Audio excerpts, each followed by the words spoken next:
Yo, what's going on, y'all? This is officially episode 1 of the Connor Culture Podcast. I want to thank everybody for coming through. And I am the people's rapper, Jon Connor. We got my dog James, my dog Lamont, my dog Gary, and we are the Connor Culture Podcast. So, man, let's clap it on up for us getting this popping. We've been talking about it. What up? Yeah. Oh, We've been talking about it. So to the people watching right now at home, if you're tuning in, me and these three gentlemen, we've been talking about doing this for a long time, and we finally then got it in motion. You know what I'm saying? And thank y'all for putting up with me with delayed text responses and all of that. You know what I'm saying? I appreciate y'all patience, but we finally here. We making it happen. And this is episode 1. Connor Culture Podcast. So yes, indeed. Let's get it popping, fellas. Y'all tell the folks what are we talking about today, man? Absolutely. So I'll go ahead and kick it off. So what we gonna be doing on this podcast, basically, like Jan, I like how you started it off with such good energy, because this is about your life, your career as a rapper, MC, artist, producer. And we want to take a lyric-based approach. Anybody that's a Jon Connor fan know he's big on lyrics, so he puts a lot into his writing, and we gonna be dissecting some of that, starting with episode 1 here today. So that's what's in store. That's what we got in store. So, Ant, y'all want to say anything else to that, or should we dive right into it? Hey, I think we dive right into it, man. I'm right into it, man. Let's go right into it. If y'all ready, I'm ready. I think Jon Connor over there is ready. Let's go. Episode 1, y'all. Episode 1. Yeah. And since y'all and the people watching this, since y'all clicked on it, obviously y'all probably seen the title. Episode 1 is about For the Love of Money.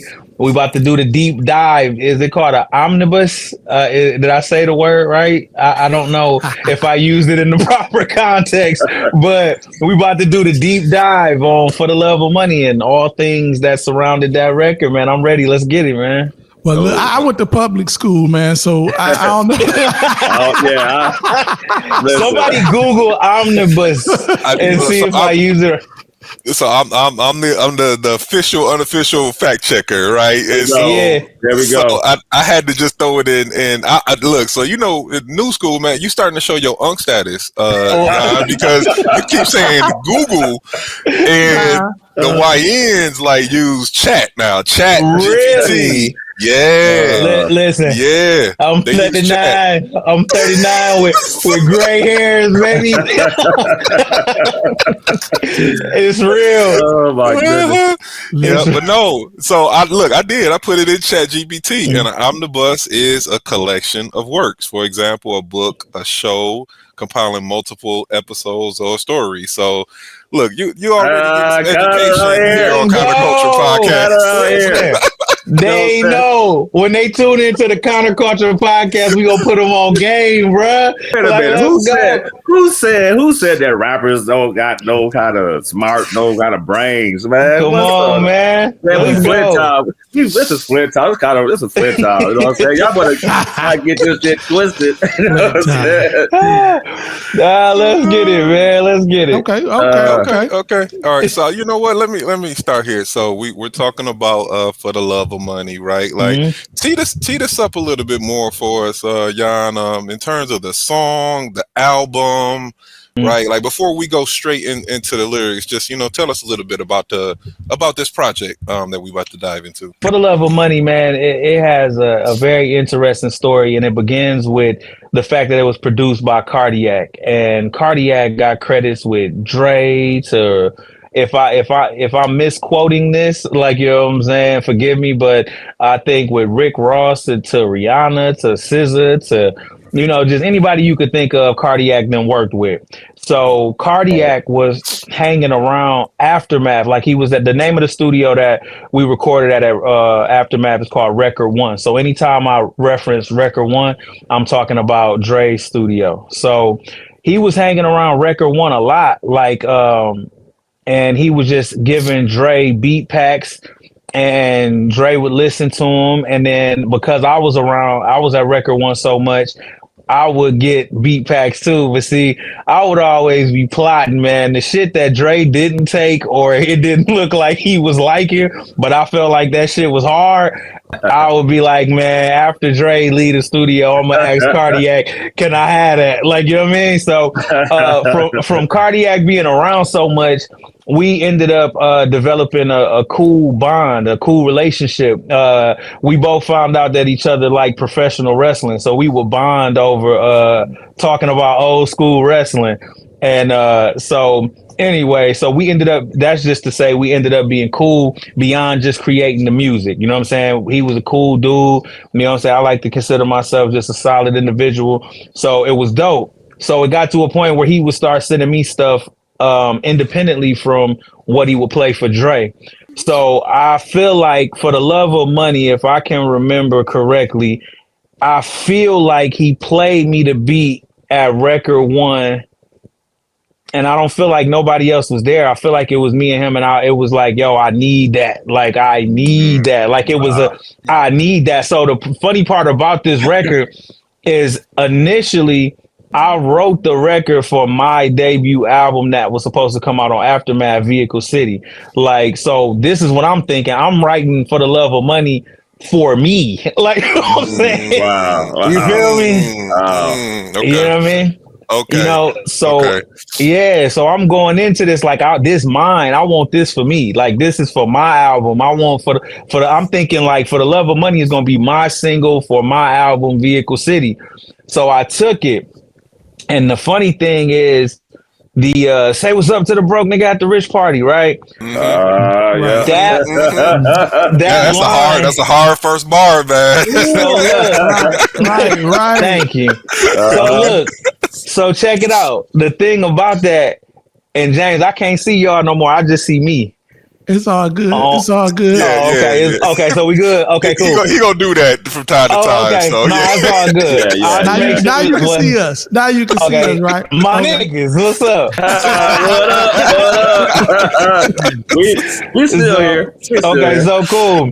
So yeah, so that line is funny that sometimes when I write records, 90% of the time the words come from me listening to the music. Very seldom is it that I write something a cappella and then match it up to a beat. It's 90% of the time I hear the music, and the music is what made me say whatever I was gonna say. But this particular time, the say what's up to the broke nigga at the rich party, right? I had just recently went to like my first, like, I had been to industry parties before, but them Hollywood Hill parties is a little different. So that's the way I really felt. Like, I think it was like, no, I know exactly what it was. The A&R Aftermath. Hold on. Jon, you know I gotta ask right now. Yeah, for sure. You know I gotta ask. No Diddy. No. Was it a Diddy party? Was it a Diddy party? I said Hollywood Hill parties. Wait a minute. Hold on. Nah, Diddy wasn't there. Like, no. Okay. All right, go ahead. I'll let you go, but you know. We gotta make sure that's verified. No, it's verified. I'm gonna tell you, because this was like, I remember exactly why the party was happening. It was the A&R at Aftermath at the time was this cat named Taheem Cannon, and he was getting married. And so I feel like this was it. Like, Dre had threw him a bachelor party at his crib in the Hollywood Hills. So and this is like the first like couple months that I'm on Aftermath. And I remember being in that party feeling like that. Like, I'm the broke nigga at the rich party. All these motherfuckers got millions, and I'm in here from Flint. I'm looking around like, oh shit, this is crazy. Like, I'm just kind of awestruck by the whole thing. So the funny part about that line is I had thought of that line way before I heard the beat, and I could just kind of always had it in the back of my mind. Like, I know I want to say this on something, but I don't know what. I was just kind of waiting for the right beat to say it to. And then when Cardiac came through and played that, it was like, that's it. It was like the light bulb went off. It was like, this is the song I'm gonna use that line on. And the crazy thing about it And so I get on the mic, and at the time, it was a young lady from Flint who was kind of like my assistant at the time. She was in the studio with me. So it's me and her. We at Record One. We in the A room by ourselves. Dre was in the back working on something else. And I remember I went, say what's up to the broke nigga at the rich party, right? And then fucking Dre was walking by the studio, and he stopped and he poked his head in. And he said, man, play that. And then I was like, all right. And then I played, and he was like, nigga, that's how you start a motherfucking rap song, nigga. And I was like, okay.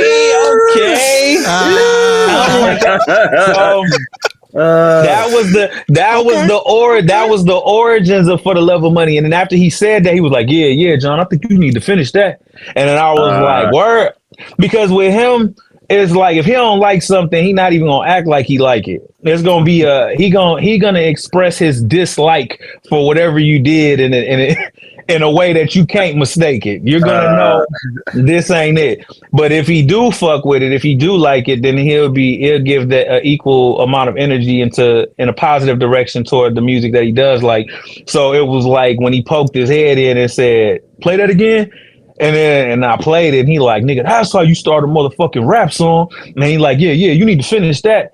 So from that, and I'll leave room for y'all to, you know what I'm saying, chime in and stuff. But that's how that song started. It started with me having that bar from going to that party, Cardiac then beginning to hang around like at Record One, and me playing that, just pulling that beat up. It might have even been like a random like Sunday that I was in the studio just recording ideas, and I said that. Dre heard it, and he said, "Yeah, you probably should finish that."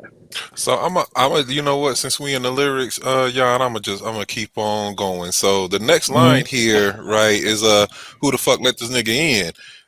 Was that the vibe at the party? Was they looking at you like, who is this dude? There's a very distinct new money, old money vibe when you go to certain parties. You know what I'm saying? Where it's definitely a vibe. There's a vibe of classism and who are you, and so where are you from again, and who do you work with, and how did you get here is basically what they're saying. You know, it's kind of them asking you a bunch of questions to see if you quote unquote belong there, like, you know what I'm saying. So a lot of like, and you know me, man, like honestly, in my life outside of being Jon Connor, I feel like Jan Freeman is a pretty shy person. I'm a speak when spoken to type person. I've never really kind of like been impressed by like materialism, even going back to when I was a kid. So like just that entire culture, like just I never meshed well with it. And I always thought it was funny that I always kind of had a feeling like when I would go to industry parties, I would always feel like I snuck in. Like I never felt like I was a part of. I never felt like I belonged there.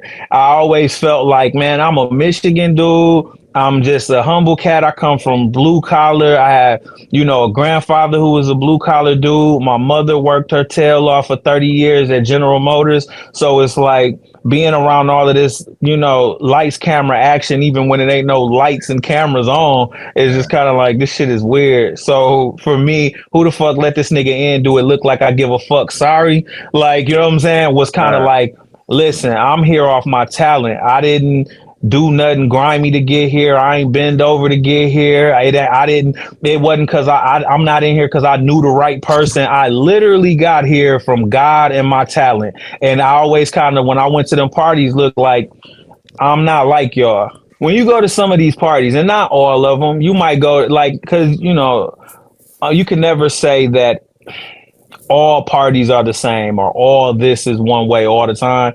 But 90% of the time, I felt like you got the people who are what people would call celebrities, right? And then you got the overly thirsty motherfuckers that are like on that middle tier that are trying to get in pictures with the celebrities, and they're trying to act like they just talking too loud, laughing a little too hard. You know what I'm saying? Doing a little too much. You feel me? Like, you know what I'm saying?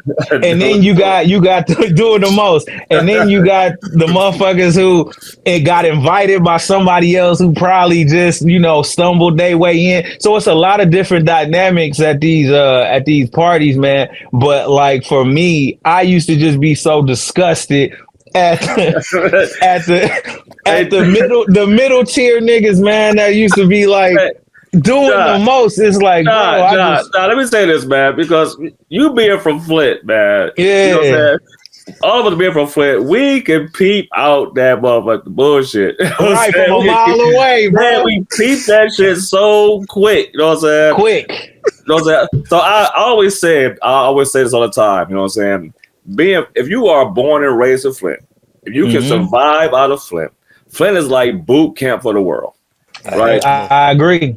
You know what I'm saying? Because if you got a Flint, you can survive anywhere in the world. Right? Yeah. Because you are it's something about being raised from here that we got this radar, you know what I'm saying, where we can just peep bullshit, you know what I'm saying? People who are people who are full of shit, you know what I'm saying? It's like that shit meter, you know what I'm saying? It's like different levels to this, you know what I'm saying? I don't know. It's hard to explain, man, because if you're not from here, it's hard to explain, you know what I'm saying? But I don't know. You 100% correct, bro. I think he actually addresses it a little bit in the next line, in the next bar. Which before you get into it, G, with the next few bars are my favorites in the song, you know what I'm saying? But go ahead and get into it. Okay, so looking at these hoes and they gold digger gorgeous trying to get me. So I think I saw you actually talk about this bar on your social media. I can't remember if it was on your Facebook, your Instagram. I can't remember which one, but it's one of our Flint people that used to use this line, gold digger gorgeous. Yeah, man. Where I got it from, I know who I heard say it first was my cousin Sheikah, and it was this girl named Bree, and they used to say "Gold Digger Gorgeous," and I remember putting it in a rhyme because I remember hearing them say it, and I thought that was kind of fresh, like, you know what I'm saying? Because it was the exact description of these women, where it's like, damn, she's so bad she could get anything from me. Like this, I would let this girl go dig me. I wouldn't, you know what I'm saying? So yeah, I just thought that term, you know, because in California, man, that's like I said, that's what they do. You know, California is all about modeling and show business and acting and being an artist. So it's like girls go out of their way to be super duper cute. And, you know, matter of fact, man, and just in show business in general, like being a gold digger is an occupation out there. Like they take that shit seriously. Like there's a whole gold digger code of ethics and shit. So it was like, you know, so a code of ethics. Yeah. So for me, I really did. And also I want to say about that line, looking at these hoes and they go digger gorgeous trying to get me. I'm appreciative of us doing this pod together and all of us being from Flint, because when I was on Compton and when I was writing this, I was writing it in California, and I'm at that particular point in time, it was very important to me to be as Flint as possible. Like it was like, I'm speaking for all of my people. I'm speaking for the people who don't get to see these things and these parties. And at that particular point in time, I'm thinking like, how would the average Flint nigga look at this shit that I'm seeing right now? How would if we, you know what I'm saying? So because I was out there with Dre and you know what I'm saying, and all of that type of stuff, I looked at it like, man, like, because I don't know what that is in us to where Flint people, we are so prideful and we take Flint wherever we go. Everywhere. So it was like, even with the way I was writing at that time, it's like, no, I don't want to write this record from the perspective of yeah, I'm here now, and no, I want to write it like a Flint nigga fucked around and made it to like, and so Y'all That's done how I fucked kind of around and looked at let Flynn in the house. Y'all done fucked around and let Flynn in the building. Yeah, so that was the perspective of writing it. You know what I'm saying? Right. So I run game on a chick in 1 Mississippi, 2 Mississippi. So you was Dude, out there right messing, there, you was right messing with there. them gold diggers when you was out there, y'all. But hold on. Is that what I'm hearing? But wait a minute, Jay. Wait a minute. I'm sorry. Go ahead, L. Wait a minute, but I'm hold gonna on. give him some time on that one. Before we dive into that, and the gold diggers, you know what I'm saying? Let me talk about the women's Mississippi. Hold on, we got to take. Let me talk about that right real quick. L, we got to take. I remember playing football in the streets of Flint. You know what I'm saying? And cats was like, "What Mississippi? 2 Mississippi? 3 Mississippi? You get the 10 Mississippi. You get a chance to rush the quarterback at that point. You know what I'm saying? Hey, that's a bar. That rush the quarterback, gold digger. Yeah. I see what you did there. That's a bar. As y'all talk about, you know what I'm saying, I want to say the most Flint Town shit ever, dude. I'm like, man, this is the most Flint Town shit I've heard in a long time on a damn track. You know what I'm saying? Yes, man. Yeah, it was, man. Trust me, it was very intentional to be as Flint as I possibly could, as we'll get to later in the verse. Yeah. You know what I'm saying? But and then Gary, to answer your question, so yeah, there was a couple. It was okay, I'll put it like this. Let me not smile so people can know I'm serious.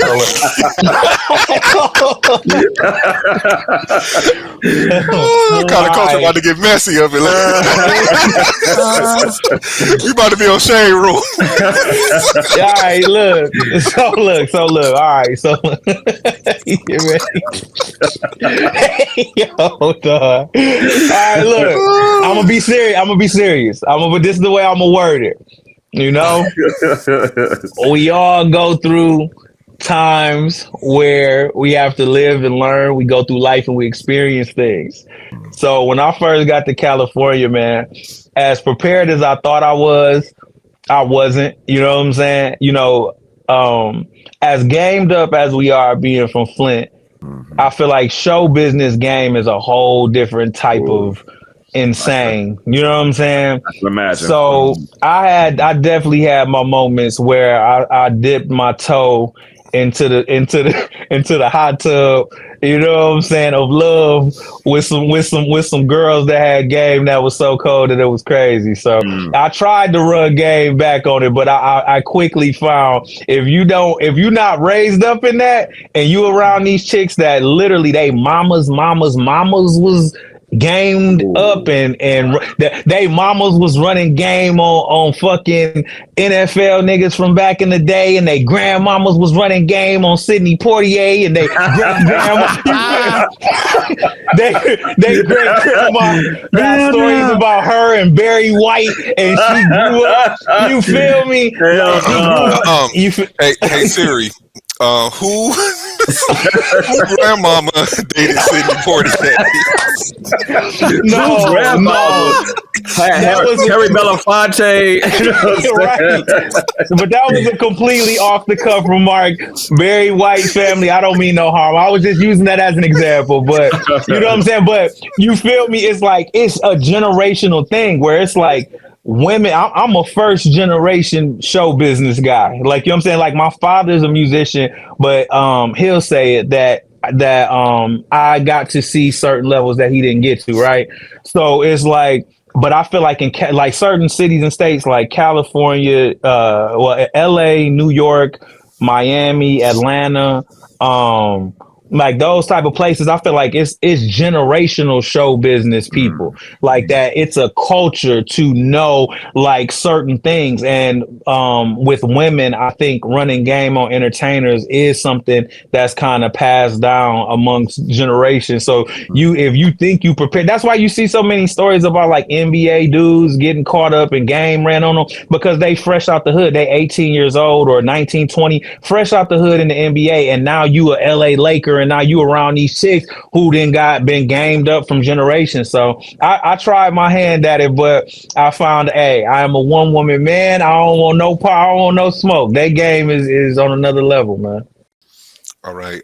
So Jan, let's in addition to going through the lyrics, right? Like, we definitely want to do that, but we also want to give you an opportunity, right? You know, talk about, you know, your life in these lyrics, right? So it's a little glimpse into who you were at the time, you know, what you was, you know, thinking, and sticking true with the messy topics. Let's talk about some of these women that you was Yeah. just talking about, right? So Uh-huh. so let me ask it like this though. Let me be, you know, respectful. Let me put my professionalism on. Is there any relationships at this point in time that were pivotal, you know, like in your life? So this is kind of a spinoff of the whole one Mississippi, two Mississippi running game, you know, Yeah. like that. Any relationships that you want to highlight, you know, during this point in your life that might have had some influence? Yeah, yeah. When I got signed to Aftermath, I was in a relationship, Okay. and bless her heart, because she's honestly, I hope she's doing good in life now. I would never put her name out there right now because of respect for whatever she got going on in her life now. But man, like I always hated the fact that I was with her during a time that I was so immature and going through a lot of first, and I was going through a lot of things in show business for the first time. um, Nothing can prepare you for. I would imagine it's the same for an actor or an athlete or whoever. When you get that first taste of stardom or success or whatever the fuck that is, you know what I'm saying? You kind it's like a high, and you're not just like how when you're on drugs, you're not in your right mind and you make stupid decisions. I feel like that's how fame is when you young. It's like a high and you're not thinking correctly. You making a lot of decisions based off of this is all so new. So yeah, at the time when I got signed, I was definitely in a relationship. I think, and what's crazy, because we talking about For the Love of Money, me and her actually broke up right before For the Love of Money came out. So Mm. that all ties in, which is kind of crazy. Wow. Yep, Wow. we broke up right before Compton came out, and after it came out, we tried to make it work again, and it just didn't work out. So Mm. yeah, but throughout the duration, and I'm sure this is just episode one, we're gonna get into it. It was a lot of crazy times, but yeah, around that time, because the thing is, for me, anybody that know me or was ever a part of my inner circle, I've always been a sucker for love.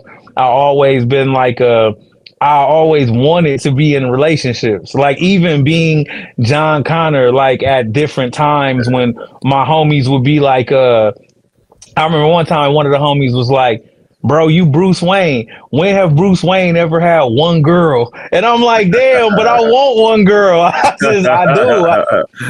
I'm like the thing about me. Like I said, I don't know how I'm perceived. Through the music or through the imagery or through whatever. But who I am as a person, as Jan Freeman, the person, was just a quiet cat who really wanted to live a humble life. You know what I'm saying? Always grateful for the gift. I never sought after fame. I just looked at my mother always told me, make sure you do something for a living that you love. And so for me, that was music. So for me, fame was a part of the job. It wasn't nothing that I lusted after.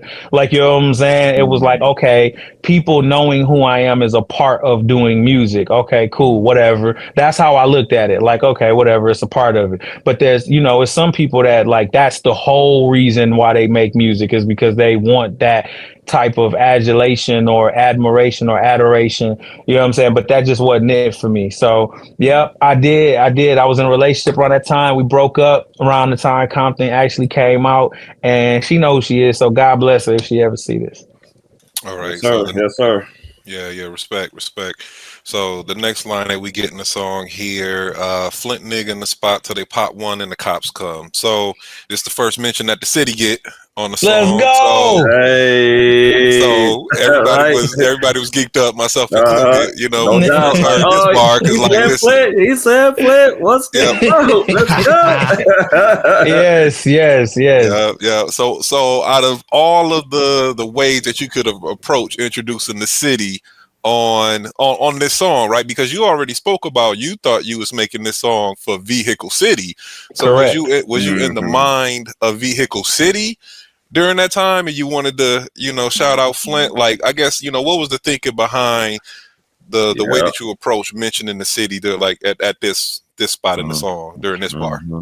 Well, for one, yes. Like I say, being in California, I'm talking about I was so Flint every day in California because dog, I was out there like honestly by myself. You know what I'm saying? Like what people don't understand too is the music business, show business in general can be very territorial. The East Coast people hang with the East Coast people, the West Coast people hang with the West Coast people, the people from different parts of, you know, wherever. So dog, I'm all the way out on the West Coast. I'm feeling alone at that time. I'm feeling like I'm being judged for not being, because okay, let me give people this this perspective as well. You got people in LA that can't get close to Dr. Dre. So along with that comes a inherent resentment for me, like who is this motherfucker from out of town? Who is this motherfucker that's from out of town that Dre letting get on the album? Who is this motherfucker from out of town? You feel me? So it's I had to wear Flint in a way that most people don't understand.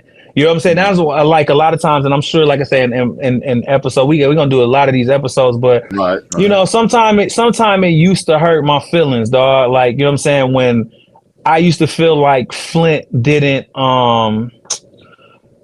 I always felt like sometimes Flint wished it was anybody else except me.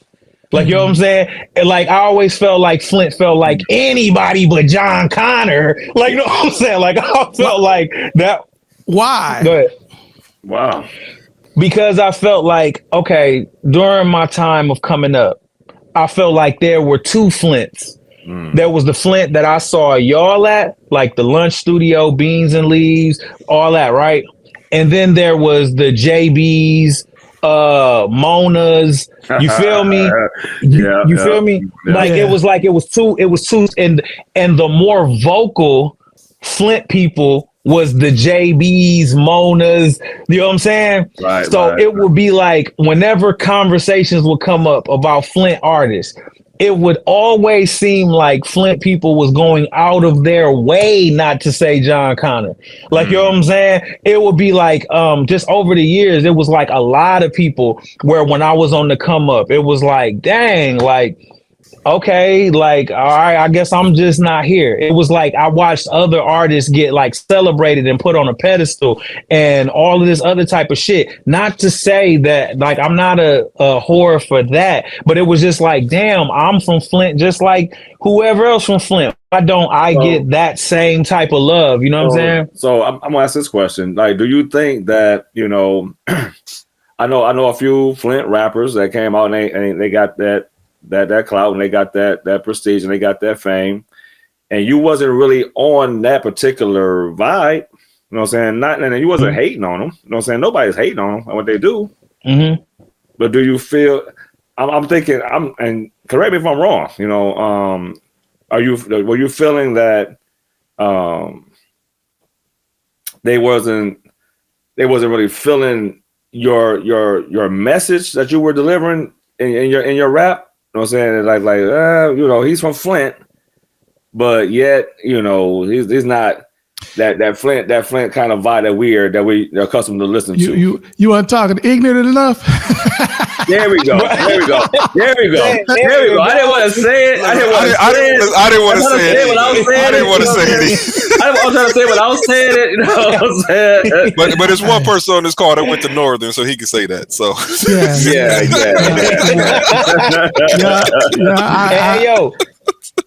Hey yo, James. Yeah. And if my phone dies, can you send this link to my my Instagram? Because I got another phone that I could hit the link on Instagram, because this shit looking crazy like it's gonna die. But I think, yeah, man, I just think but just to answer that, man, yeah, sometimes it felt like that. I feel like, and I don't think it's just a Flint thing.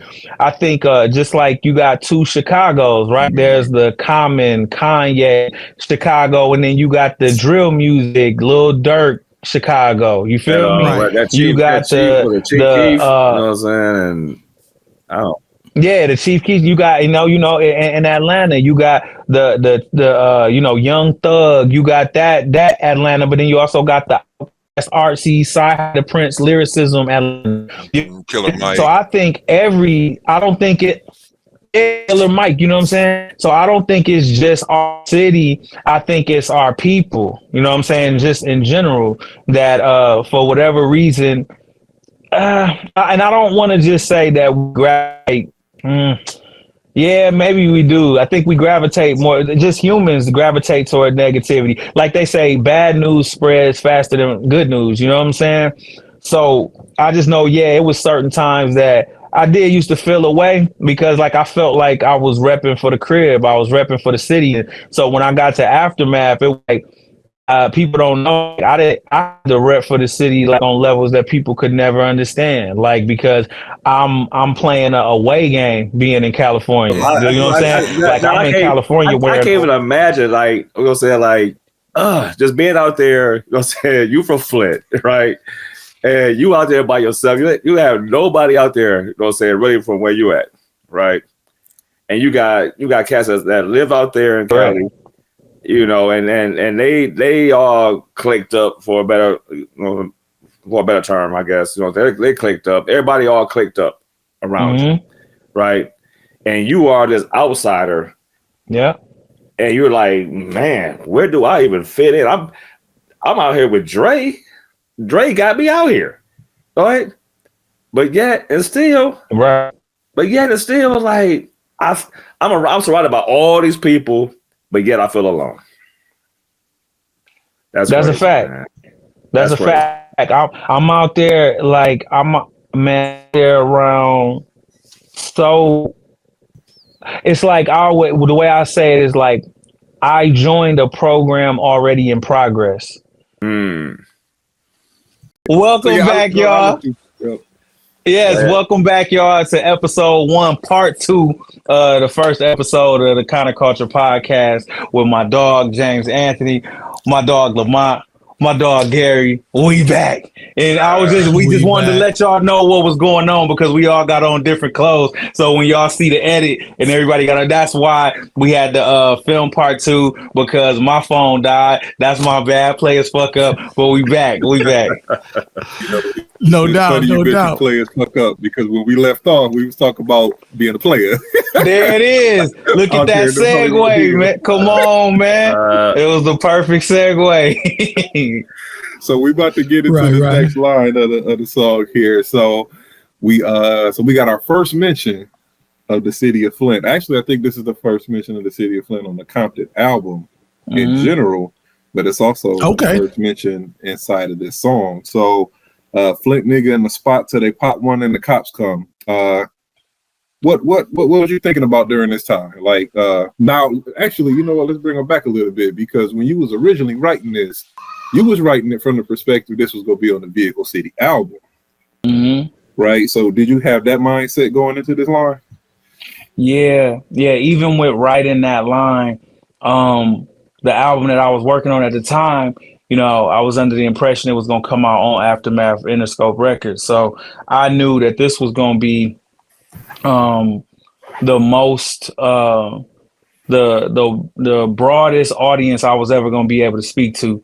So I knew that I wanted to make sure I put on for the city that people knew exactly where I was from, because a lot of times, even to this day, in the music industry, when you say you from Flint, they be like, oh yeah, that's my man from Detroit. And there's nothing against Detroit people, and I love them. They are cousins, but I am from Flint, Michigan. And I feel like we all wear Flint like a badge of honor. Like it's one of them, if you could make it here, you can make it anywhere type places. So even though, yes, when I was originally writing For the Love of Money, it was for my debut album, I still had the same mentality that I want everybody to know where I'm from. Like, you know what I'm saying? Like, make no, discrepancy. I had to make the distinction that I'm from Flint. You know what I'm saying? Okay, well, you mentioned Vehicle City. What happened? Oh man, that's gonna be a whole nother episode within the episode. Part 3. That's episode 1, part 3. Like, you know what I'm saying, man. Wow. Yeah, man, we should. You know what? I feel like that's a whole episode in itself Okay. because I really want us to dig deep into that because that's a loaded question. Because Mm. over the years, people have asked me what happened, and it's so many layers to peel back. You know what I'm saying? Mm. It's not as simple as I think people would like it to be as simple as um I made an album and it wasn't good enough or something and it got shelved or something. I think that's like what people want to digest, but it's not that at all. Like even after I left Aftermath, they were still trying to get me to put out Vehicle City on Empire Records, which is another division of Universal Records. And that's a part of the story that people don't know. You know what I'm saying? That it's like, no, it wasn't a matter of nobody not liking the material or nothing like that. It's a lot of layers as to what happened to that project. So man, I say let's do a whole episode on what happened to Vehicle City, dog. What Because we happened gonna to get because it's Vehicle gonna get deep. City? Yeah, Okay, we that's gonna a get whole. we Then gonna we get table deep. that. That could might be maybe that's episode 2. Maybe what that's happened to maybe that's Vehicle episode. City? What happened to Vehicle City? Episode 2, man. Okay. Okay, Yeah. okay, we Yes, table yes, it. yes. Okay. All right. So let's see. Motherfuckers on a shotgun like a pop gun, and they ready. Like you getting a little violent up in here. Yeah. Yes. What's happening with the Flint lyrics and the violence? Well, because okay, so where I was at with that was I knew that I was having to describe my hometown to an audience that might have never even heard of Flint before. You know, when I was on tour, one thing that kind of humbled me, or anytime I ever traveled, like let's say you going to Cleveland, Ohio, right? Or let's say you going to Florida, you going to Orlando. Like let's just say you going to another state, right? And to get to wherever you're going, you go through a lot of smaller cities to get to the bigger city. So if I'm going to Orlando, you got to go through Ocala, Florida, Jackson, Florida, like all of these places that the average person in Michigan probably never heard of. Tallahassee, Florida. You know what I'm saying? You got to go through those places in order to get to Miami and get to Orlando, right? So one thing that kind of gave me perspective was I was thinking to myself, and this was a bitter pill to swallow because I love my hometown, but I'm like, damn, for a lot of people, Flint is just the city you go through to get to Detroit. Like, you know what I'm saying? Like, that's really how some people view Flint. And sometimes Flint people, when we go out of town, we be like, I'm from Flint, expecting everybody to know what Flint is, where Flint is, and all of that. And they really be clueless and they be lost. So for me, it's like, oh, right now I have a platform by dealing with Dre and dealing with Interscope where I get a chance to, for one, name my city specifically.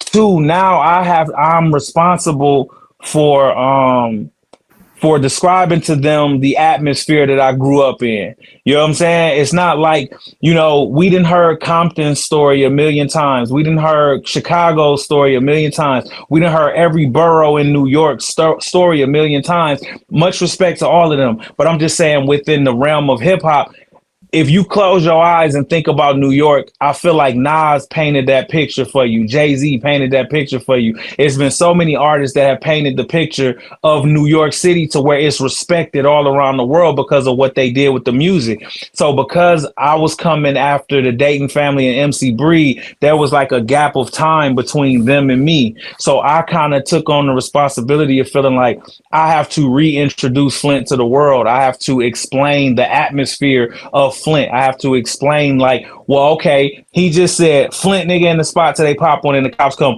Well, what is Flint like? I have to imagine that that's what the listener is saying. Flint, where is that? What is that like? Because mind you, For the Love of Money was written before the water crisis because the water crisis thing kind of made a lot of people aware of Flint too. That didn't, but I'm writing this pre-water crisis. So people really didn't know, like out in California. Every time I said I was from Flint, I remember I met will.i.am at one of them parties. It was a party at Jimmy Iovine house. It was like a Mayweather fight.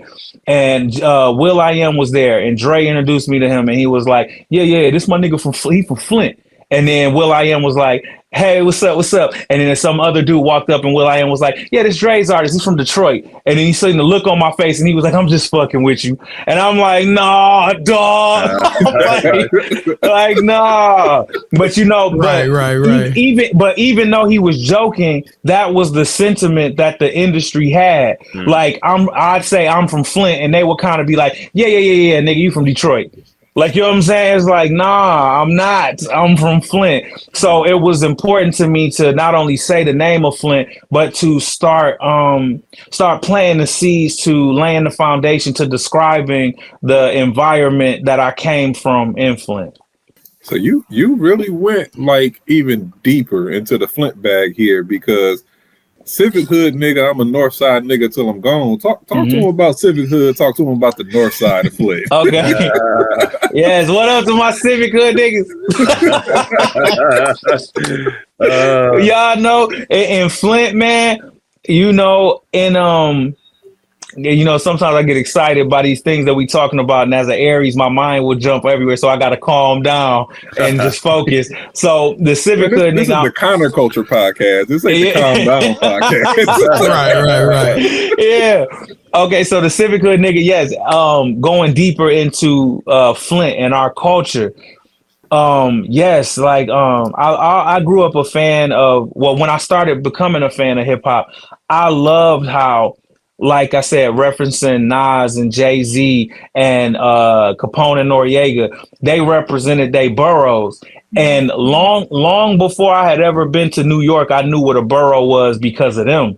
I didn't know what a borough was. Like, you know what I'm saying? When people said New York City, I just thought New York City. I didn't think Queens, Brooklyn, you know what I'm saying, Harlem, Staten Island. I didn't think about, but that's how they get down. So it's like the music brought their culture to the forefront. Even in like New Orleans, I feel like when Master P and Cash Money and them came out, they told us what wards was. I didn't know what wards was. Like when I was hearing them saying 3rd Ward, 7th Ward, and they projects and how they represented the Calliope and the Magnolia and all of that, it was like they were responsible for painting the picture of their city to the rest of the world who might have never visited there. So for me, it's like I said, I took on that responsibility. Like in Flint, that's what we do. It's Civic Hood, Selby Hood, Gundry Hood, Pearson Hood. Like, you know what I'm saying? That's our culture. And whether Flint understands it or not, we do have a culture. So for me, it was like, it was important for me to rep all that.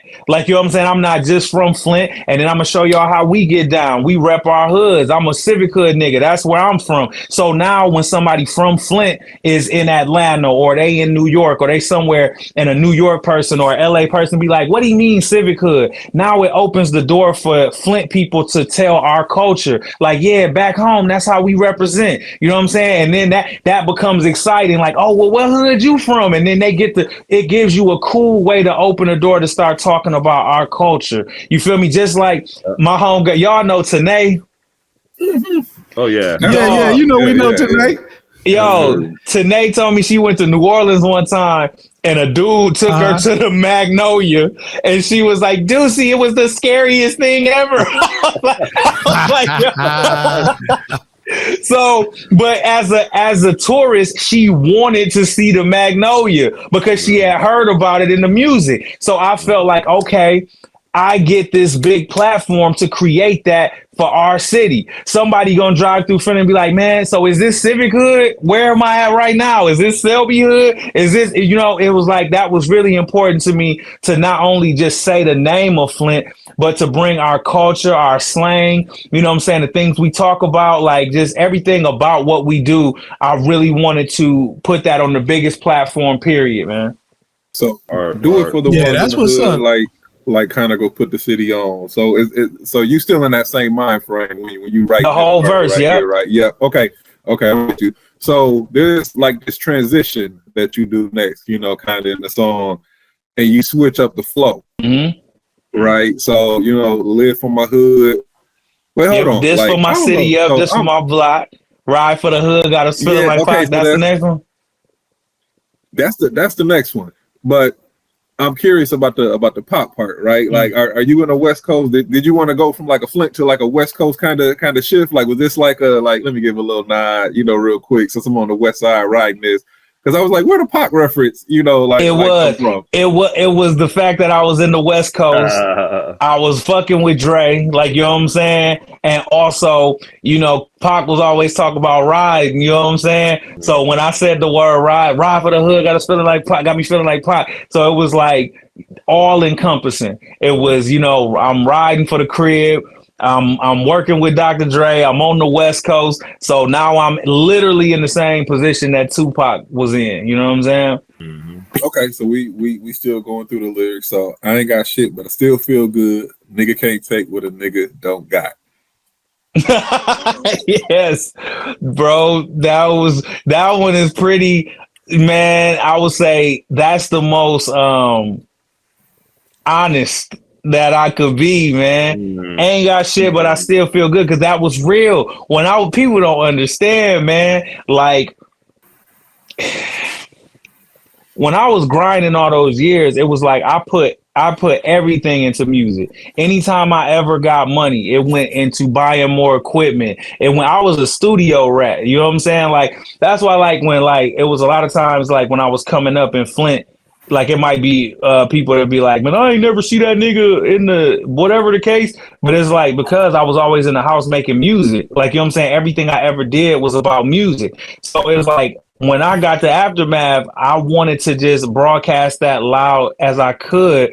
Like, ain't got shit, but I still feel good. A nigga can't take what a nigga don't got. Ain't got shit, but I still feel good. That thing was about, I ain't never been about materialism.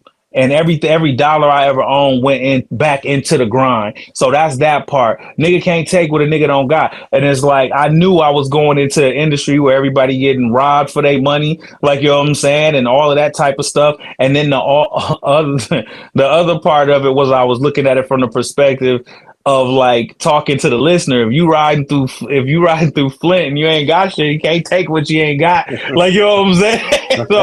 So that was pretty much that line, was just embracing my truth. My mother always told me, when you write rhymes, be honest. Like if you got it, okay, say it. If you don't got it, tell your truth, because there's always somebody out there that can relate. And there's far more people that can relate to a nigga can't take what a nigga don't got than they can relate to, I'm balling and I got $1 billion. So I've always just tried to be super truthful, and that line right there was just me being extremely honest about my circumstances at the time.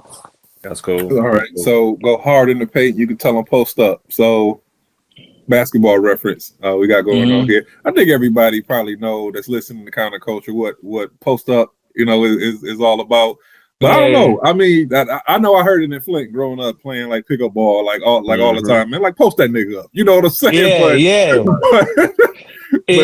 But tell the listeners, right? Go hard in the paint. You can tell them post up. Like what was you describing in this bar? So not too long before that, Waka Flocka had the song Hard in the Paint.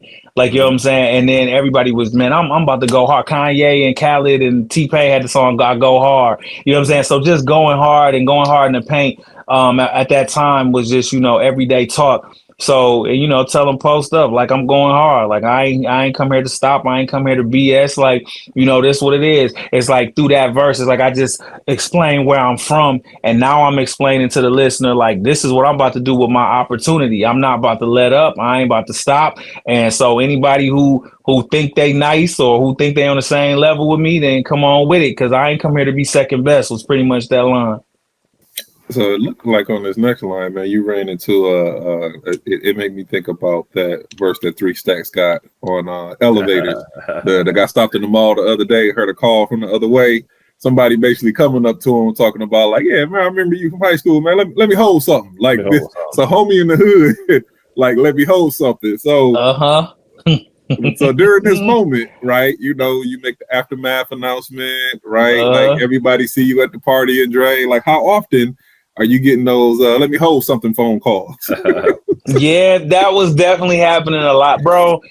Man, dog. And I don't regret it, because if I do something for somebody, I'm not keeping tabs on if I do a favor for somebody. You know what I'm saying? If I do it out the kindness of my heart. And the advice I always give people is don't loan people money, just give it to them, because then you won't be disappointed when they don't pay you back or start curving you or trying to duck you. So it's like, for me, if you ask me for some money and if I got it to give, don't say let me hold some or let me borrow some. I'm just gonna give it to you, bro, because I don't want to not like you when I want my money.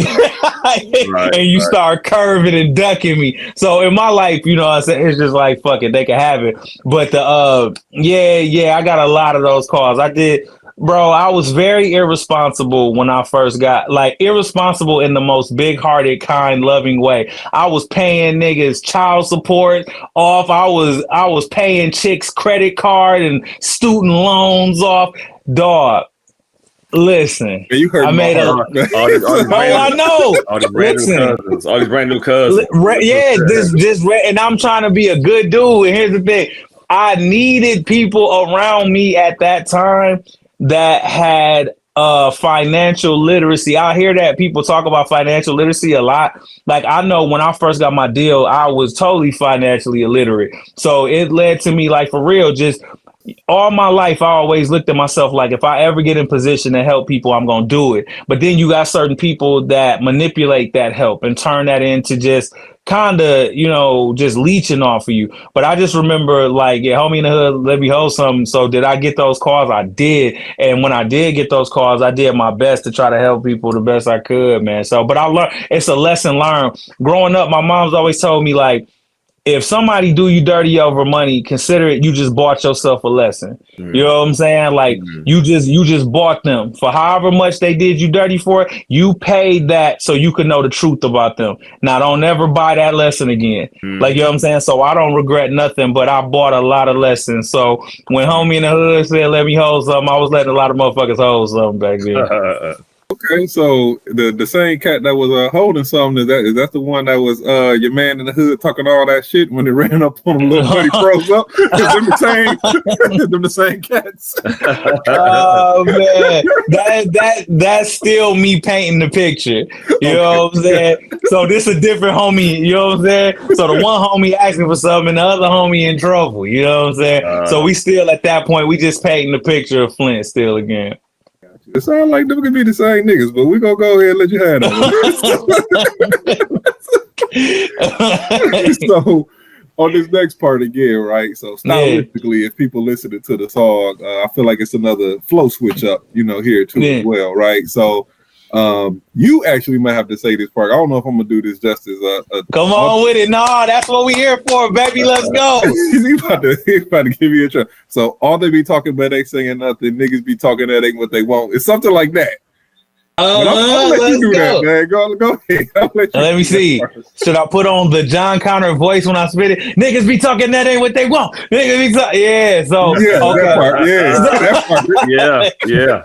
So I think it's they be talking but they saying nothing. Niggas they be talking but they saying nothing. Niggas be talking that ain't what they want. So they be talking but ain't saying nothing. Just making reference to, I'm not big on talking. I'm an actions person.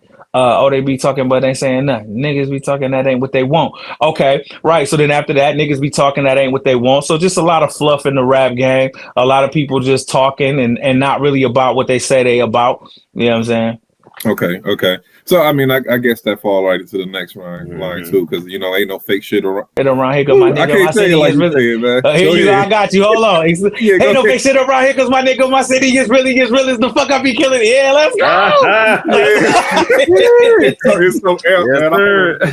It's so man. Ain't no fake shit around here, cause my nigga, my city is really as the fuck. Yes. I wanna jump in real quick and ask. Okay, what's up, Jay? How did you write this? Did you take a pen and pad and write this, or did you punch it in, or what was your method? Man, I haven't written a rhyme down since 2010.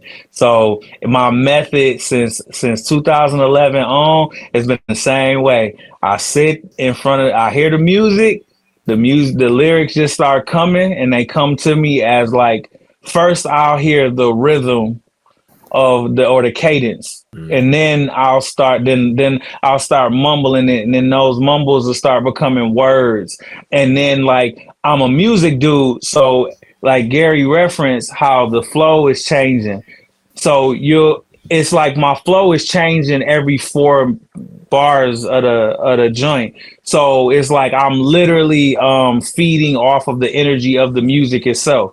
It's like, okay, the music just changed like this, so now I'm gonna change like this. The music just did this, I'm gonna do that. So it's like I'm always trying to complement whatever changes are happening within the music. So so I just sit down, listen to it, the words come, and then so to answer your question, I punch in. So it comes to me like a freestyle, and then I just go and then hit record.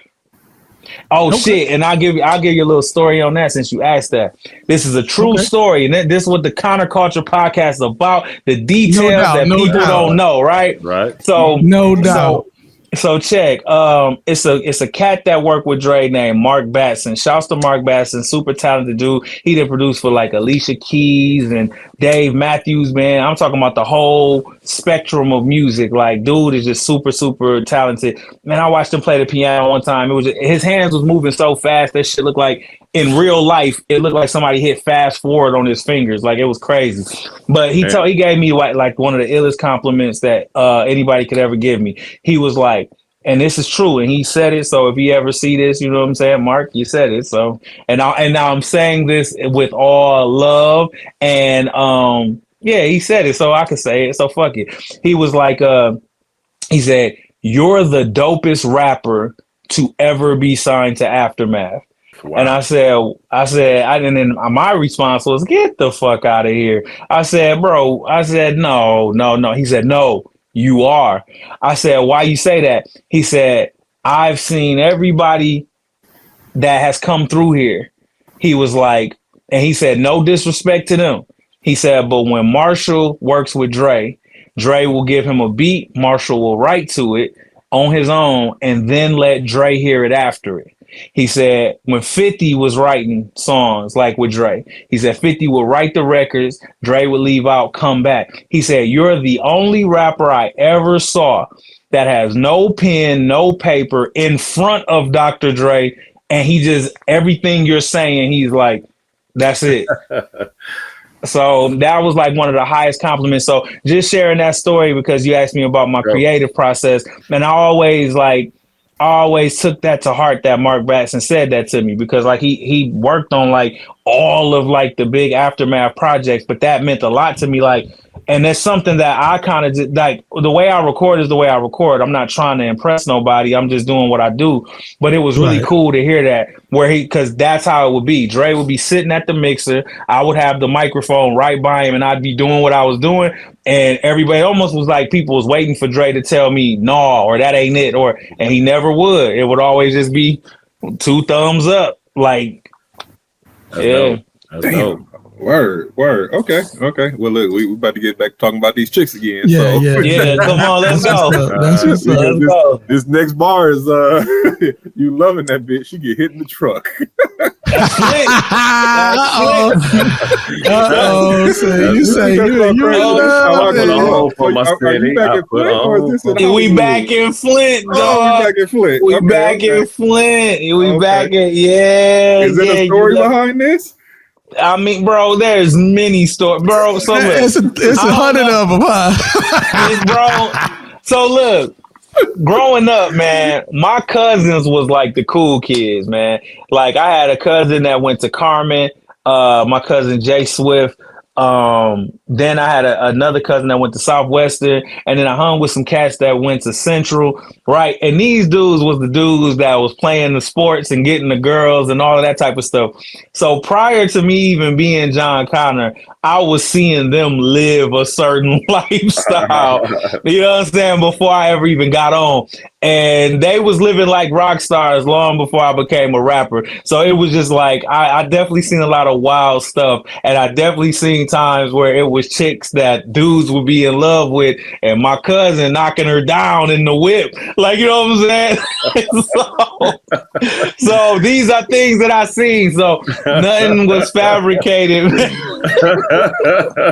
It's true. Oh, this It's so facts, true. though. This Man, is so we get the full unadulterated facts and details on this Right. podcast. These are like I can't. This is what we here for, man. We go give them the facts, bro. This is what I saw with my own two eyes. It would be like chicks would have whole ass boyfriends, and my cousin would be just knocking them down, like in the whip, like. And I'm like, wow, that's crazy. Like, you know what I'm saying? So yeah. So that's where that line came from. You loving the chick, she get hit in the truck. That was definitely me recalling certain incidences that I seen.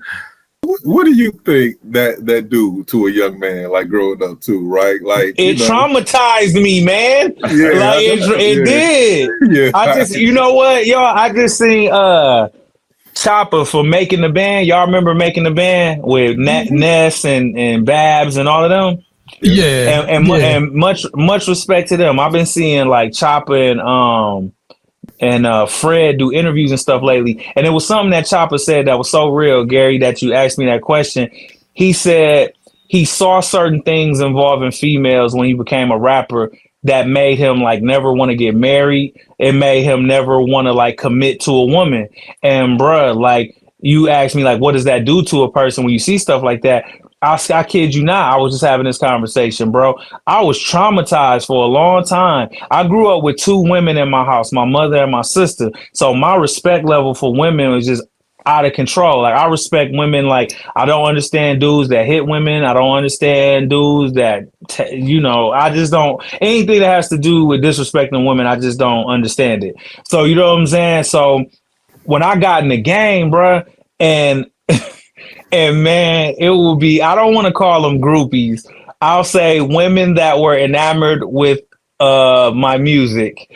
So when I would have situations with women that were enamored with my music, it used to mess me up, dog, because like we'll do whatever we did or whatever the case may be, and they phone is going the whole night, right?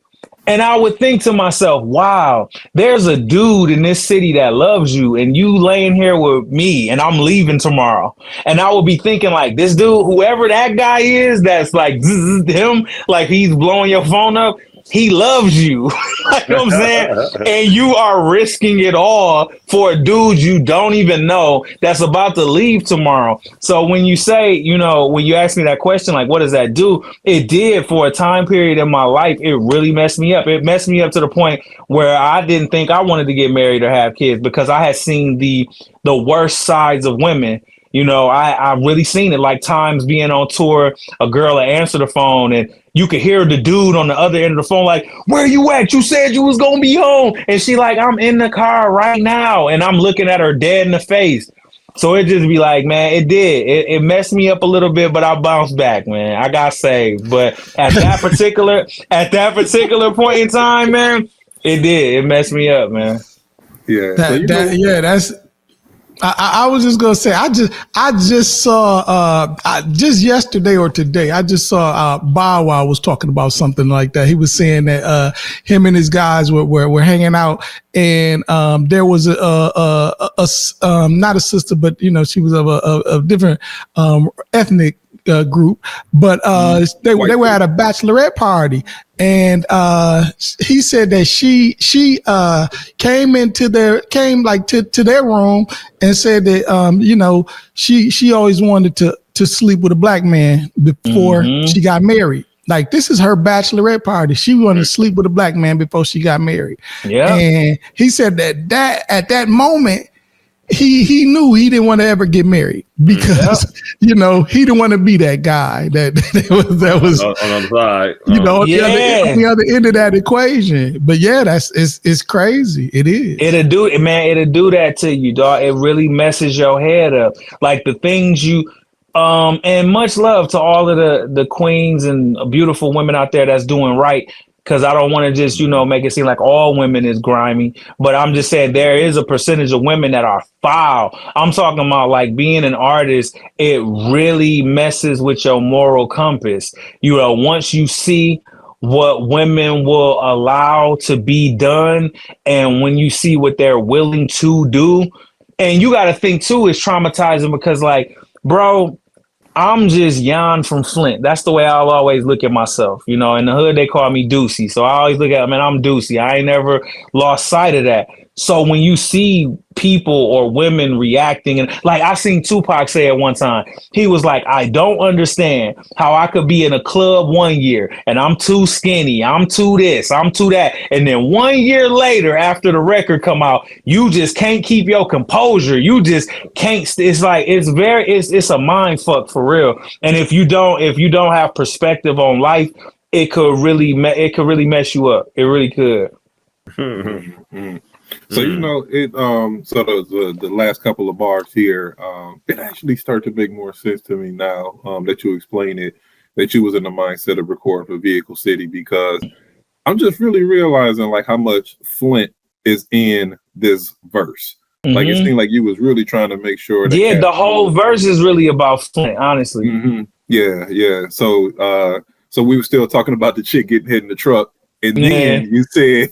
You think this sound crazy? This is how I grew up. So this for my people who still in the cut. So Flint was basically on your mind for the majority, right? Like of this verse, from talking about the violence and stuff earlier, just some of the traumatic experiences, right?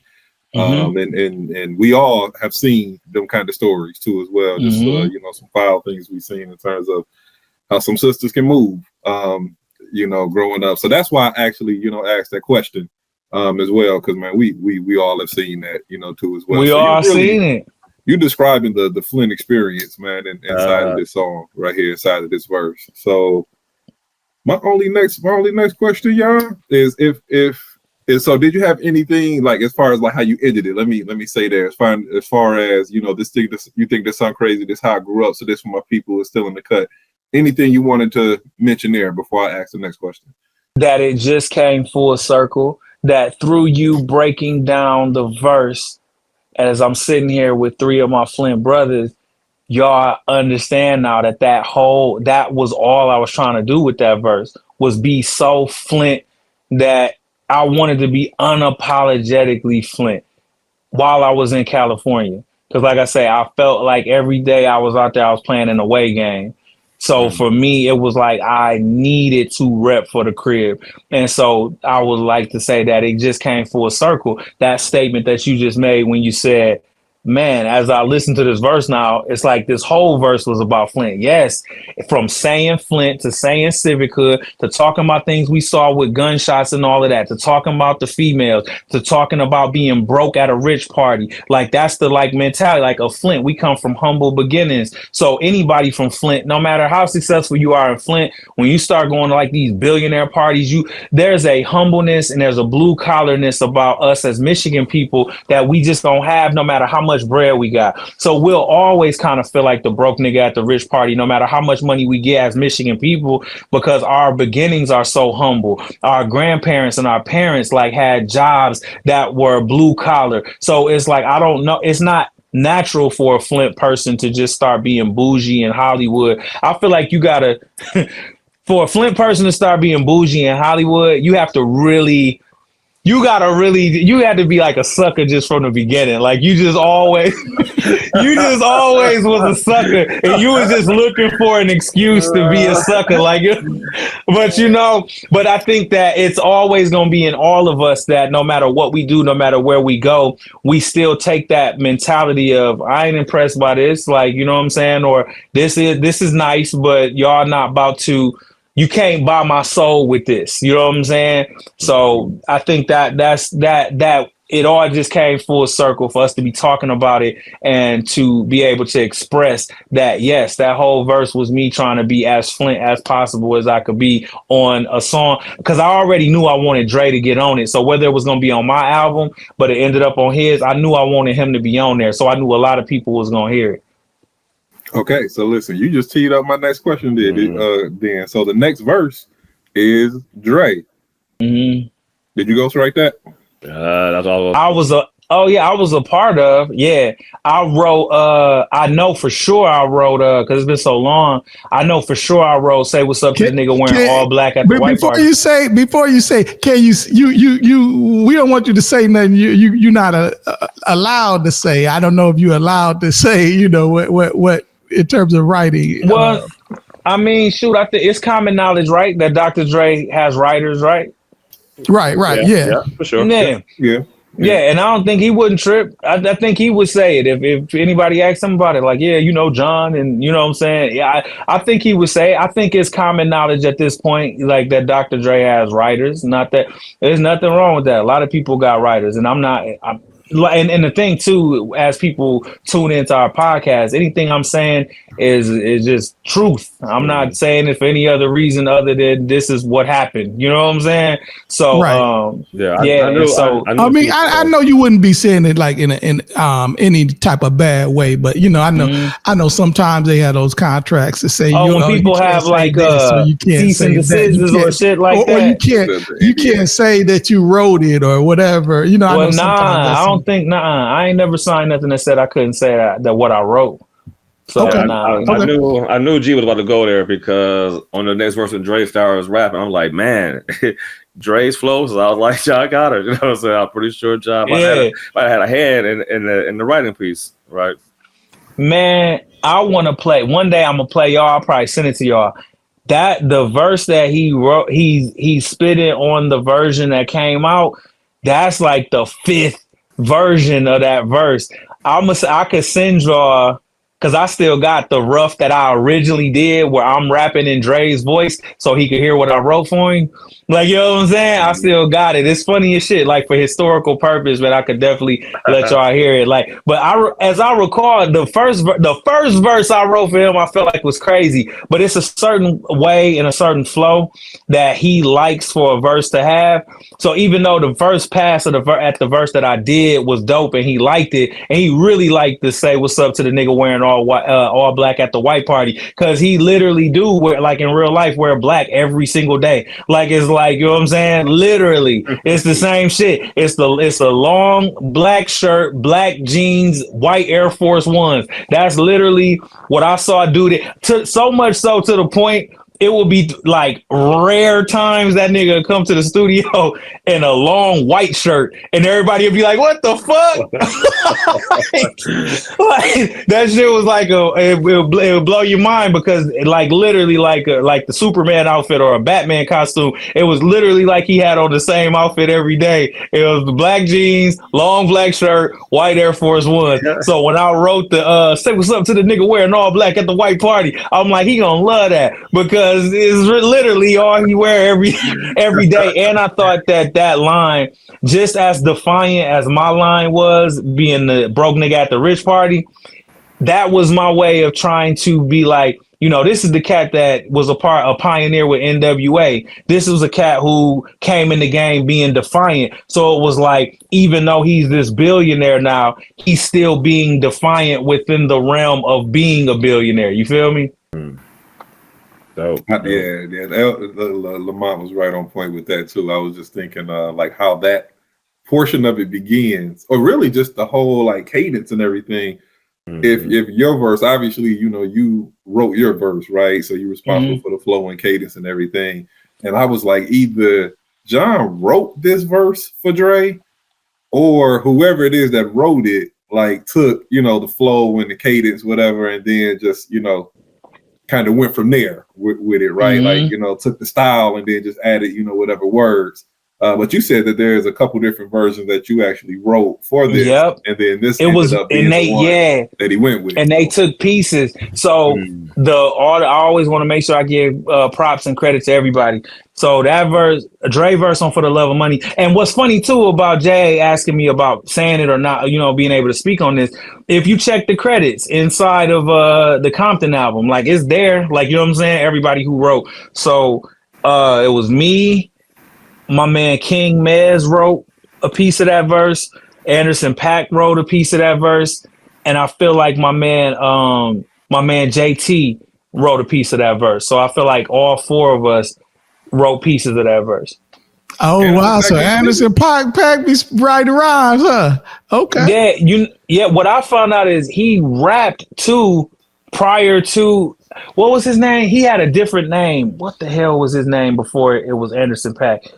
I can't remember it right now, but I'm gonna have to look it up. But he had a whole nother persona before he became Anderson Paak, where he was rapping and singing. You know what I'm saying? But yep, he's a part of Dre verse. On the part, would you do it for the love? That part, Right, like that's yep. Mm-hmm. I know I heard Anderson Paak in the song. Like, wait, that's Anderson Paak. You know what I mean? Yep. I was wondering how his influence or his input on the song, was it like just the singing part, or was it like some verses that he wrote as well? Yeah, like so we all used to be at Record One all the time. So it's kind of like a melting pot where it's like Dre would just call everybody like to the studio, and you never would know what you would be working on until you got there. But it would be like hella people there. So you liable to see anybody when you get to the studio, and he'll pull a beat up, and then he'll have everybody start writing or vibing out, and then he'll just start composing and being like, yeah, I like what John did. So Anderson, what would you do right there? Okay, now let's stop right there. Mez, what would you say right there? Man, how you like that cadence? John, what cadence would you do after Anderson did that? So wait, Anderson, hold on. So if you sang right there, but you sang what John said, what would it be like if you, and that's how the magic starts happening. You know what I'm saying? He just put a bunch of creative people in the room and started letting them do what they do. And then he kind of masterminds and put this part that you did with what he did, and then if she come in and sing under him, and then they start just all coming together. So yep, with Anderson, he was a part of that think tank. And because like the crazy thing is, I was on Aftermath when Anderson got there. So I remember the first day him and Dre met. I remember the first day he started getting acclimated to the Aftermath system. You know what I'm saying? So yeah, so he just became part of that think tank, the Record One Dr. Dre think tank. So Jill Scott is featured on this. I think she got a couple sections too. So was it ever any point she was in the studio with you, Anderson, and Dre? Bruh, so it's a story behind that, dog. So look. I like the way you introduced that. Yeah, this all good. So look, it's all love. Shouts to Jill Scott, right? So here's the truth. We here for truth season. And these are all just, I love telling these stories, man. And I love getting it out there, man. Because like I said, these are things that people don't know. So I wrote the hook for the love of money, right? Want that, need that, root of all evil, man. Oh, right. Mm-hmm. So I wrote that, but I wrote it with Erykah Badu's voice in my head. Right. Mm-hmm. So now can y'all imagine? I want that. You feel me? Like imagine Erykah Badu. Now when you think about it, can you hear like Erykah Badu singing that? Mm-hmm. Mm-hmm. So okay. So when I went to Dre with it, right, I'm like, Dre, because at this point, it's still supposed to be on Vehicle City. So I remember I went and I talked to him. I was like, hey, man, you know Erykah Badu? And then he was like, he was like, yeah, why? And then I was like,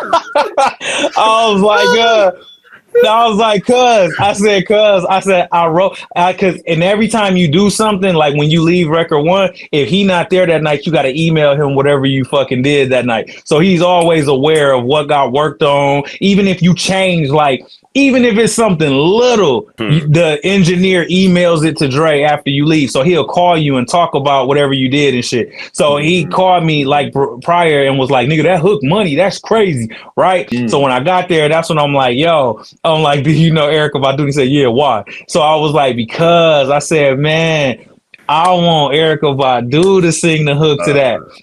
So this is what I didn't know at the time, is that DOC has a child with Erykah Badu. I didn't know that.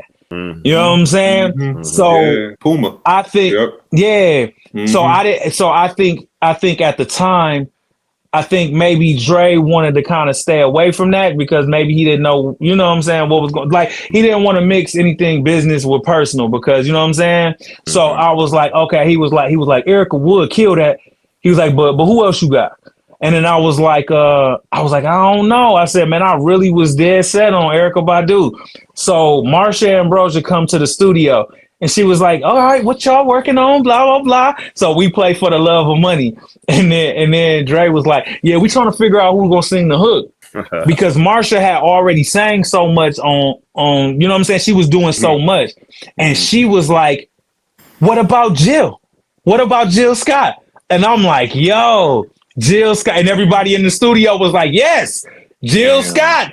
So Marsha called Jill Scott, and Jill Scott like, hell yeah. Like, you know what I'm saying? So it went down and she did it. So that was the story. I originally wrote it for Erykah Badu. You know what I'm saying? Then Dre suggested, like, he's like, give me somebody else. And then I was like, all right, cool. So then Marsha said Jill Scott. She made the phone call and it happened, and the rest was history, man. So I did not actually get to record or see her record that. They sent her the demo version. Who shouts out to Leah Mack wherever you are in the world, sis. I love you. Leah Mack used to demo everything that I would write as far as singing. So like Leah did the demo, and we sent the demo to Jill Scott, and then she knocked it out. Oh man.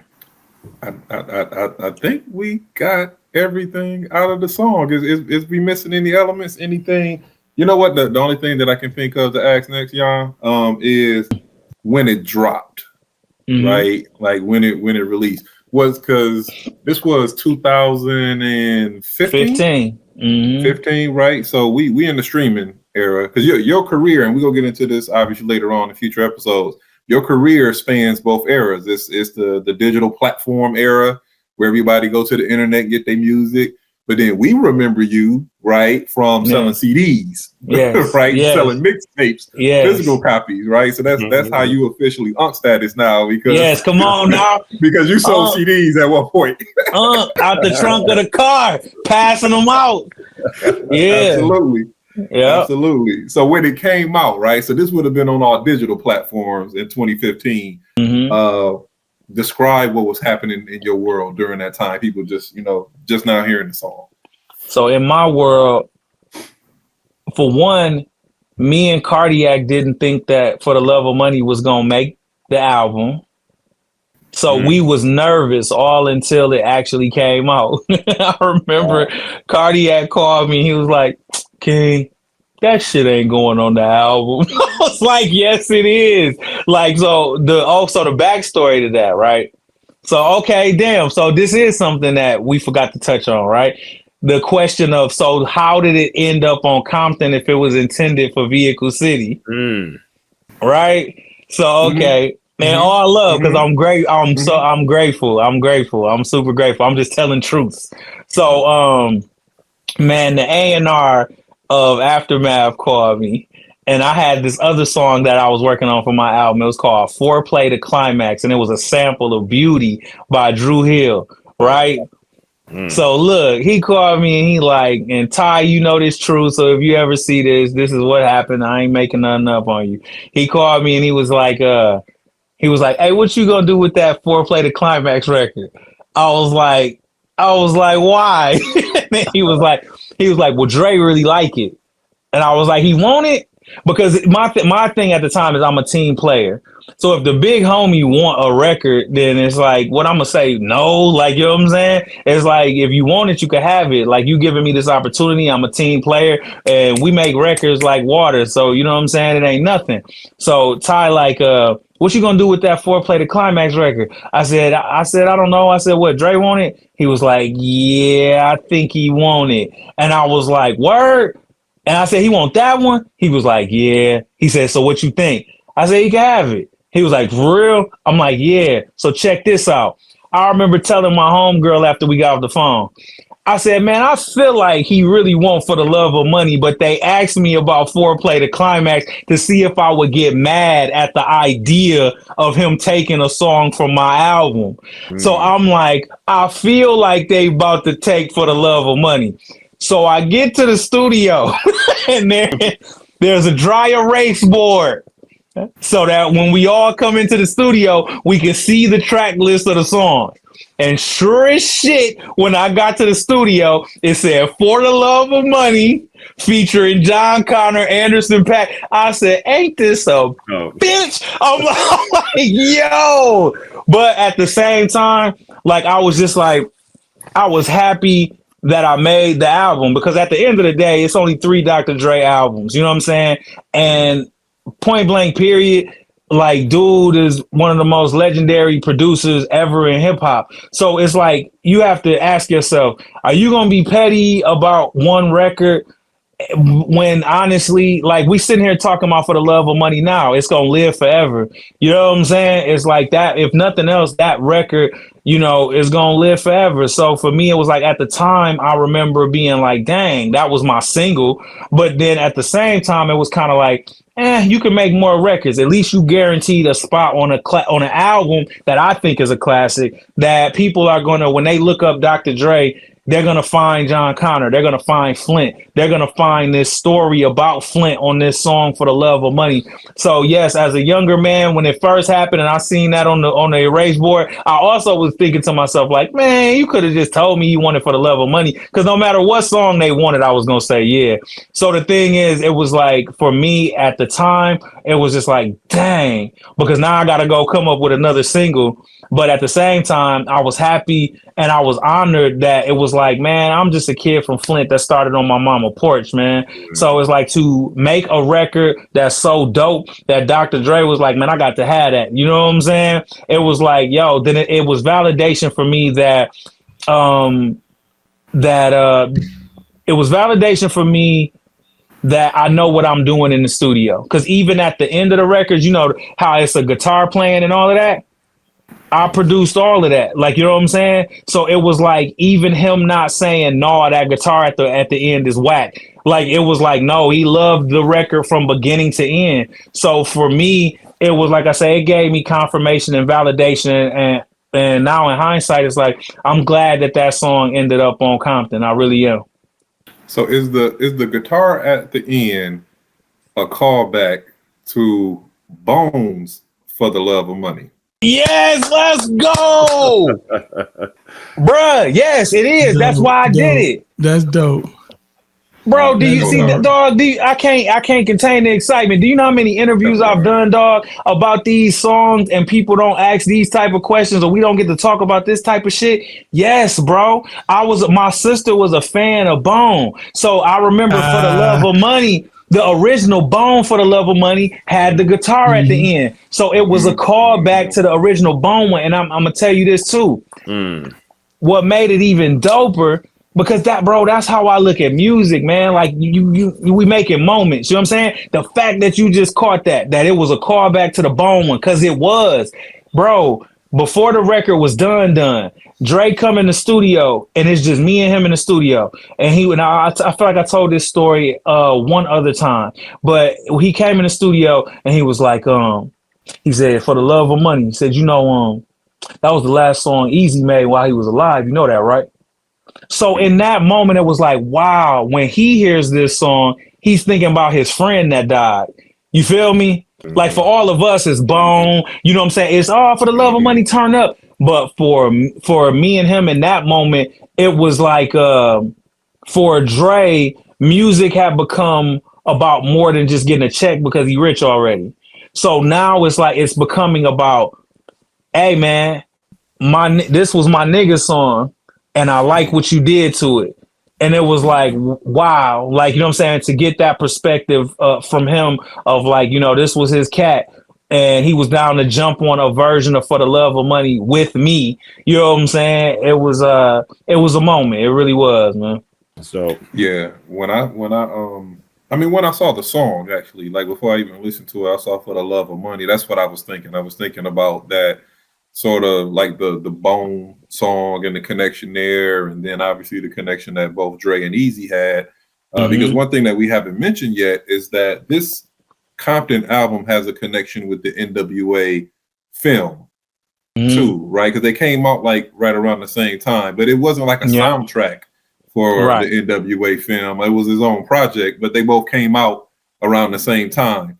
And so I was thinking, I was like, okay, so this must be sort of like, you know, Dre's homage basically to, even though, like, you know, now that we know from this interview, it wasn't written with that intention in mind, but, you know, I just remember seeing, like, you know, the title, hearing it, thinking about For the Love of Money by Bone, and I was like, okay, this is the portion of the album where it seemed like, you know, he paying respect to his homie, you know, to Easy. Rest in peace. Absolutely. Rest in peace to the legendary Eazy-E. And yep, that was a moment. All right. Dope. I think I got my question. I don't know, Jan, if you wanna add anything, you know, to this, anything that, you know, we might have missed, you know, that you're thinking about in terms of, you know, this portion of your I can't talk right now. Of your career. Yeah. So all right, so let me see. Is it anything else about For the Love of Money that I need? Oh yeah. Me and Terry Crews got cool because of the song For the Love of Money. Okay. The Compton album came out. I didn't know Terry Crews from a can of paint. Like, you know what I'm saying? Like, you know, of course we know who he is because of, you know, obviously his accomplishments and success, but I had never met him before. He sent me a message, I feel like on my Twitter, either Twitter or Instagram, and he just sent me his number and said, call me. To the point where I looked like at my homegirl, like, you feel like, I'm like, is this a fake Terry Crews account? Like, or is this real? And it was really him. And when I called him and he said, man, you from Flint?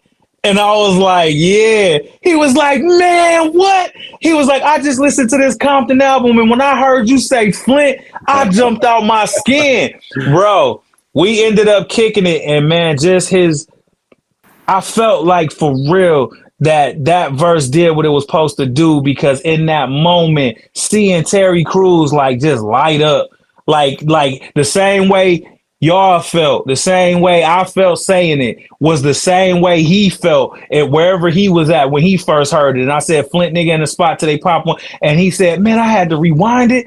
He said, I rewound it like 4 or 5 times. And I said, he did say Flint. I'm like, yeah, man. So it was like that song was how me and Terry Crews became friends. And ever since then, he was just the most solid cat. Like, man, anything you need from me, man, I'm always here. You need any type of advice, any type of anything. And like I said, I look at him as like a big brother to this day. And it was because of that song. Man, yeah, no, that's dope. I know. I remember I used to work for this youth development agency, and Terry Crews came through. Man, he just spent the whole day like basically in the building, you know, just like showing all the kids love, doing whatever they asked. They'd be like, man, do the white chicks dance. He was like, man, you know how much money I got paid for doing that dance? Yeah, Terry, good people, man. So, good people, man. Good people. Yeah. Flint Town. Yes, sir. Flint Town. Yeah, no doubt. I think that's the legend of For the Love of Money from beginning to end. I think that's no doubt. Yeah, that's dope. No doubt. Yo. So this has been the first episode. I think is this how we wrap it? That's how we wrap it. Yes, indeed. That's how we wrap it. Thank y'all for checking out the first episode. So now y'all watching, y'all know the ins and outs of For the Love of Money, how it came to be. You know what I'm saying? The inspiration, the motivation behind it. You know what I'm saying? And we'll catch y'all next time on episode 2, where I think we're gonna do What Happened to Vehicle City. So y'all make sure y'all stay tuned. Vehicle City. Let's go. No Turn up. Yeah. Let's do it. Peace. Let's do it.